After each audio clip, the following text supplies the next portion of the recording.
Question 3, I opened this one and thought, wow, we've done this before. This was on one of the autumn tests and just copied from an old Core 2 paper. It is so familiar. We've clearly got lots of information and we start putting all of this on the diagram. We've been told that that angle there is 1.82 and we know that this distance here is 9.2, this part here being a sector. So we've clearly got to remember our sector formulas.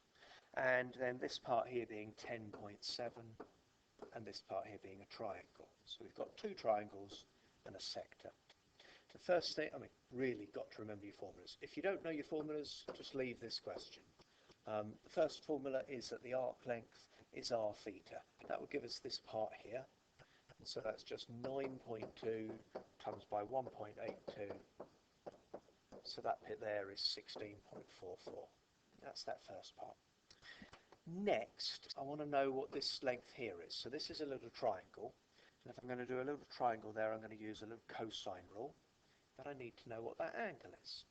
Now these two angles are the same. We've got 180 degrees here, or rather pi radians. So pi, take it by 1.82 and half of it. That will be what this angle here is. I won't call that theta. So I make that angle 0.6607. And so the cosine rule. The cosine rule is that this side squared is 9.2 squared plus 10.7 squared minus 2 lots of 9.2, 10.2, 10.7, sorry, we can't read that. Yeah, look at that, I put them around the wrong way. Times by the cos of 0.6607. Tap that in the calculator and square root it will give us that length is 6.61.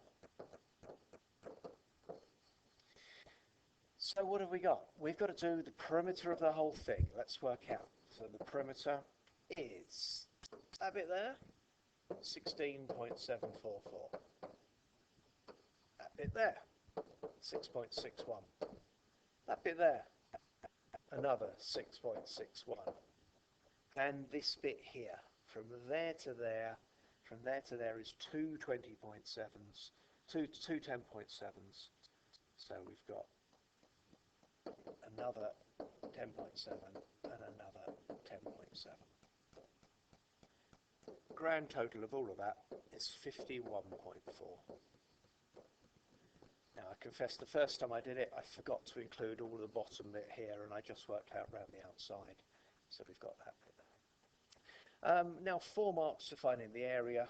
We've done most of the work for this now then. So the area of the sector, is a half r squared theta. And so that is a half. The radius we've got there is 9.2.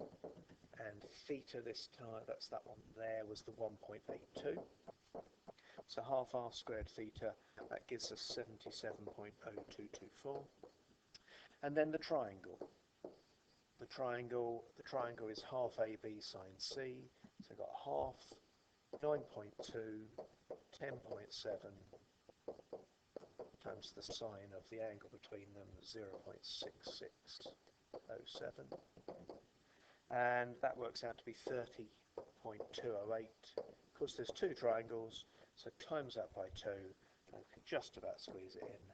So I've got a total area of 137 to 1 decimal place, 0.4 meters squared.